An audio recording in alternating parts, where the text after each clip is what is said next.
जय जिनेन्द्र।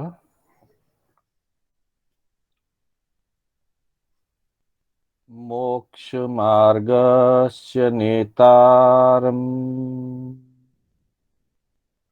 भेतारम् कर्म बुभृता ज्ञातारम् विश्वतत्त्वाना वन्दे तद्गुणलब्धये वन्दे तद्गुणलब्धये। अनंत उपकारी चरम तीर्थंकर श्रमण भगवान महावीर को वंदन। प्रभु की परंपरा में विचरण करने वाले समस्त चारित्र आत्माओं को वंदन। धर्म प्रेमी बंधुओं, सुशील माताओं एवं बहनों, श्री कर्नाटक जैन स्वाध्याय संघ बैंगलोर के तत्वावधान में आयोजित जैन आगम कथासार की आज 5वीं कक्षा है। मैं आप सभी का हार्दिक स्वागत एवं अभिनंदन करता हूं। बंधुओं, जैन आगमों की कथाओं के माध्यम से प्रभु ने विभिन्न धर्मों का, तत्वों का और संयम का उपदेश हमारे लिए प्रस्तुत किया है। आत्म कल्याण के लिए, आत्म शांति के लिए जीवन में संयम का सबसे बड़ा महत्व है। संयमी साधक सुखी बनता है। संयमी साधक आत्मा की उन्नति करता है। संयमी साधक के जीवन में प्रसन्नता का विकास होता है और ऐसा साधक क्रमशः आत्म कल्याण के मार्ग पर आगे बढ़ता हुआ मोक्ष की उपलब्धि को प्राप्त होता है। बंधुओं, संयम जीवन का वह आभूषण है कि जिससे आत्मा की आभा और कांति विकसित होती है। संयम का मूल आधार है इंद्रिय के विषयों को वश में करना, इंद्रियों का गोपन करना, इंद्रिय निग्रह करना, अथवा जिसे दूसरे शब्दों में कहें, इंद्रियों की प्रतिसंलीनता। संसार में जितने भी पाप होते हैं, व्यक्ति जितनी भी विराधना करता है, हिंसा, झूठ, चोरी, कुशील, परिग्रह और क्रोध, मान, माया, लोभ आदि सभी 18 पाप, उन सब पापों के मूल में कहीं न कहीं किसी न किसी रूप में इच्छाओं का केंद्र बिंदु रहा हुआ है। जितनी इच्छाएं, उसकी पूर्ति के लिए उतने ही साधन चाहिए। साधनों की प्राप्ति के लिए व्यक्ति हिंसा, झूठ, चोरी आदि का भी सहारा ले सकता है, लेता है। साथ ही जब उन इच्छाओं की पूर्ति में बाधा उत्पन्न होती है, कहीं किसी प्रकार से रुकावट आती है अथवा कोई व्यक्ति उसमें बाधक बनता है, तब व्यक्ति के मन में क्रोध, कषाय आदि की उत्पत्ति होती है। अर्थात संसार के सभी प्रकार के पापों का मूल इच्छाएं हैं। इच्छाओं का कोई अंत नहीं। इच्छाओं की पूर्ति में इंद्रिय विषय माध्यम बनते हैं और इंद्रिय विषयों की आसक्ति के कारण जीव विभिन्न प्रकार के पापों का सेवन करता है, कर्मों का बंधन करता है।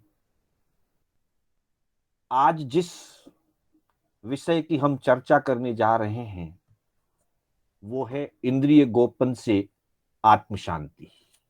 जहां इंद्रियों को निग्रह किया जाता है, इंद्रियों को वश में किया जाता है, साधक अपनी साधना के द्वारा, संयम के द्वारा इंद्रियों को वश में करता है, तभी उसे आत्म शांति की प्राप्ति होती है। ज्ञाता धर्म कथांग सूत्र के प्रथम सूत्र स्कंद का चौथा अध्ययन, जिसमें दो कछुओं के माध्यम से यह बात बताई गई है, कछुआ एक रूपक के रूप में प्रभु ने हमारे सामने प्रस्तुत किया है। प्रभु सामान्य से सामान्य व्यक्ति को किस तरह से समझ में आ जाए, ऐसे व्यावहारिक उदाहरणों के द्वारा गहन से गहन विषयों का, गूढ़ से गूढ़ सिद्धांतों का प्रतिपादन बहुत सामान्य और बहुत व्यावहारिक रूपक और उदाहरणों के माध्यम से फरमाते हैं। आज हम जिसकी चर्चा करने जा रहे हैं वो है कूर्म अर्थात कछुआ। कछुओं के माध्यम से, कछुओं के जीवन व्यवहार के माध्यम से प्रभु ने बहुत ही प्रायोगिक रूप से, बहुत ही लॉजिकली इस बात का प्रतिपादन किया कि व्यक्ति अगर अपनी इंद्रियों को वश में रखता है तो उसके जीवन में सुख शांति की प्राप्ति होती है, और यदि वह अपने इंद्रियों को वश में नहीं रखता है तब उसे अनेक कष्ट, पीड़ा और परेशानियों से रूबरू होना पड़ता है, परेशानियों से सामना करना पड़ता है। प्रभु फरमाते हैं, एवामेव सम्मनाउसो जो अम्मम समणो वा समणि वा आयरीय उवज्जायानम अंतिये मुंडे भवित्ता अगाराओ अनगारियम पव्वईय सम्माने पंच से इंदियाइम गुत्ताइम भवंती जाव जहाऊ से कुम्म ए गुत्तिंदिये। प्रभु फरमाते हैं कि हे श्रमणों, जो भी साधु या साध्वी अथवा साधक, श्रावक हो श्राविका हो, जो आचार्य उपाध्याय आदि के पास संयम ग्रहण करते हैं या आचार्य उपाध्याय बनते हैं, साधु हो, साध्वी हो, आचार्य उपाध्याय हो, ग्रस्त जीवन का त्याग करके जो संयम के मार्ग पर आरूढ़ होते हैं, संयम साधना के मार्ग में आगे बढ़ते हैं, उनके लिए कहा गया है कि वे अपने संयम यात्रा में अपनी पांचों इंद्रियों को गोपन करते हैं। जो अपनी पांचों इंद्रियों का गोपन करके संयम साधना में आगे बढ़ते हैं, वे गुप्तेंद्रिय, अपने आप को संयम में रखने वाले कछुए के समान इस लोक और परलोक दोनों जगह सुख और शांति को प्राप्त करते हैं। फिर उपनय गाथा के अंतर्गत बताया, विश्व एसु इंदियाइम रुंभंता राग दोष निमुक्का पावंती निवुई सुहम कुम्मुव मयंग दह सोखम अवरे उ अनर्थ परंपरा उ पावंती पाव कम्म वसा संसार सागर गया गोमा उग्गसीय कुम्मोवा। अर्थात इसमें दो अलग अलग कछुओं का उदाहरण दिया गया है। दो अलग अलग कछुओं की मनोवृत्ति, उनकी चंचलता और स्थिरता का प्रमाण देकर के यह बताया गया है कि जो साधक राग द्वेष से रहित, इंद्रिय विषयों से मुक्त हैं, अथवा इंद्रिय विषयों पर जो विजय प्राप्त करते हैं, निवृत्ति प्राप्त करते हैं, वे उस कूर्म की तरह, उस कछुए की तरह सुख को प्राप्त होते हैं, शांति को प्राप्त करते हैं, जो कछुआ अपने अंगों को गोपित करके रखता है। और साथ ही दूसरी गाथा में बताया कि अन्य जो साधक संयम मार्ग में आने के बाद भी, अथवा ग्रस्त में रहते हुए श्रावक श्राविका के रूप में भी, जो अपनी इंद्रियों को वश में नहीं रखते हैं, वो उस कछुए की तरह संसार परिभ्रमण में अनेकानेक दुखों को प्राप्त करते हैं, जो कछुआ अपने अंगों को गोपित करके नहीं रख सकता। इस तरह से दो अलग अलग कछुओं की कथा ज्ञाता धर्म कथांक सूत्र के प्रथम सूत्र स्कंद के चौथे अध्ययन में बताई गई है। किसी समय की घटना है, दो कछुए मृत गंगा के तीर पर एक तालाब के पास यह घटना घटती है। तालाब के अंदर अनेक कच्छ, मच्छ, कछुए आदि विभिन्न प्रकार के जलचर प्राणी रहते हैं। उन प्राणियों में से कोई दो कछुए तालाब से निकल करके चलते चलते बाहर निकल करके आ गए। प्रकृति ने कछुओं को एक विशेष व्यवस्था प्रदान की है। कछुए का शरीर बहुत कोमल होता है, इतना कोमल होता है कि सामान्य रूप से वो इस धरती पर अगर जीना चाहे तो शायद जी नहीं सकता। इसलिए उसको एक खोल के रूप में, एक कवच के रूप में प्रकृति से एक विशेष साधन उपलब्ध है। उस खोल के अंदर कछुआ सुरक्षित रूप से अपना जीवन संचालित करता है। उस खोल के बिना कछुए का जीवन सुरक्षित नहीं है। जैसे संयम के बिना साधक का जीवन सुरक्षित नहीं है, वैसे ही खोल के बिना उस कछुए का जीवन सुरक्षित नहीं है। तो बंधुओं, वे दोनों कछुए तालाब से बाहर निकल करके आ गए, सड़क पर चल रहे थे। इतने में कहीं से एक सियार आ गया, लोमड़ी। बड़ी चालाक जाति का ये पशु है। हर पशुओं की अपनी अपनी अलग अलग विशेषताएं होती है। तो वह लोमड़ी उन कछुओं को देख करके उनको खाने का मन ललचाती है। वो सियार उन कछुओं को खाना चाहता है, लेकिन जैसे ही उन कछुओं को यह आभास हुआ कि सियार हमें खा जाने की दृष्टि से देख रहा है, उसी क्षण उन कछुओं ने अपने अंगों को, अपने चारों पांव, गर्दन, पूंछ आदि को उस खोल के अंदर समेट लिया, गोपन कर लिया।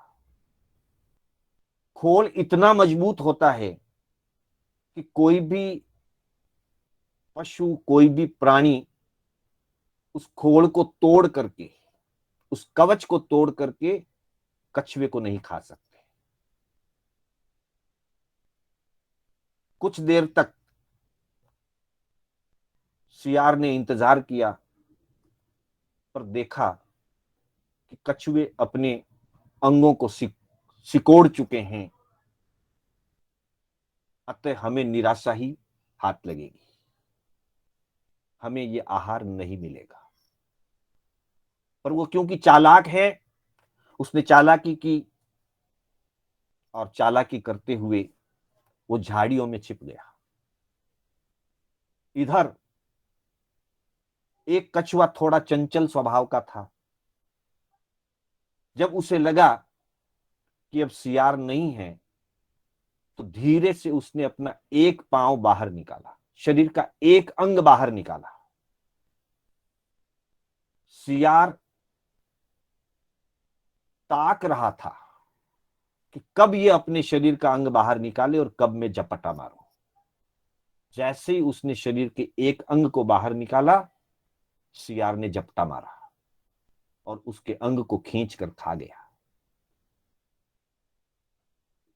फिर वापिस झाड़ियों के पीछे जाकर के छिप गया। थोड़ी देर के बाद कछुए ने दूसरा अंग बाहर निकाला, फिर झपटा मारा। यो करते करते थोड़ी थोड़ी देर के अंदर चंचलता के कारण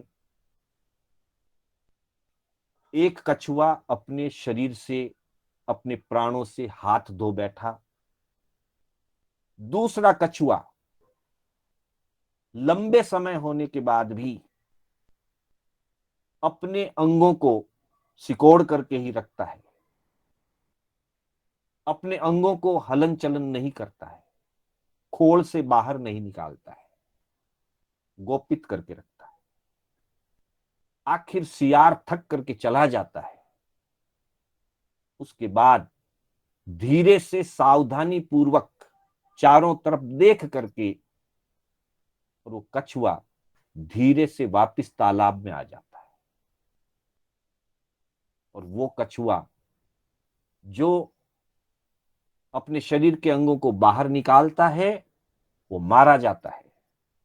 और जो कछुआ अपने शरीर के अंगों को बाहर नहीं निकालता है, लंबे समय तक बाहर नहीं निकालता है, और फिर परिस्थिति को देख करके बहुत ही सावधानी और बहुत ही विवेक के साथ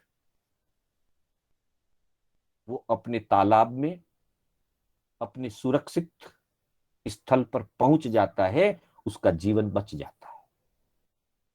इस कथा के माध्यम से प्रभु ने हमें यह हित शिक्षा प्रदान की है कि संसार में साधक भी दोनों तरह के होते हैं।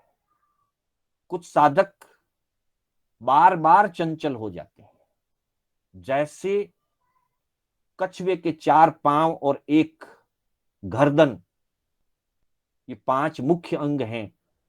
वैसे ही मानव शरीर में 5 मुख्य इंद्रियां हैं।